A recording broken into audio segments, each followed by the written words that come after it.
Hare Krishna. In this video to know about Bhagawad Geeta chapter 1 Arjun Visad Yog verse 2 Laminating the consequence of war. Sloka 2 Sanjaya Uvacha Drisva tu Pandavanikam Yudam Duryodhanastada Acharya Mupasangamya Raja Vachanam Apravit. To know about meaning of slogan, Sanjaya Vacha, Sanjaya said, this was on observing two but Pandava Nikam, the Pandava army, Yudam, standing in the military formation, Duryodhana, King Duryodhana, Tada, then Acharyam, teacher, Upasangamya approached, Raja, the king, Vachanam, words, Abravit, spoke. To know about translation of slogan, Sanjaya said, observing that the Pandava army was organized into the military formation. Duryodhana approached his teacher Drona and spoke these words, following the words. Sanjaya said, at the same time seeing the army of Pandavas drawn up in the battle array, approaching Dronacarya, Prince Duryodhana spoke the following words. Tada means the time when both the armies were arrayed, and Dhritarashtra was very anxious to hear the account of the battlefield.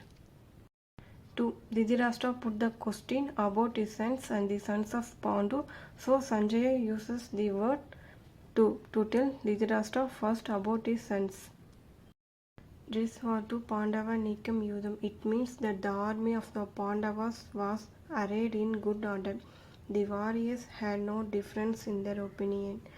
Righteousness and Lord Krishna were in their favor.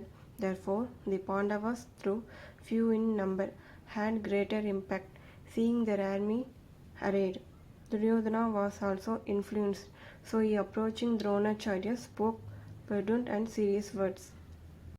Raja Duryodhana. Duryodhana was called Raja, the king, because Dhritarashtra had the greatest attachment and affection for Duryodhana. Moreover, Duryodhana was the prince. He looked after the affairs of the empire, while Dhritarashtra was only the nominal head. Duryodhana was the main cause of the warfare also. It was because of all these factors that he called the king by Sanjaya. Acharya Mupasangamya. It seems that were the three reasons why Duryodhana approached Dronacharya. He went for his selfish interest so that he could arouse ill will in Dronacharya's heart against the Pandavas, and Dronacharya might be specially partial to his army. It was proper on the spot to go to Dronacharya to express his regard for him because he was his preceptor.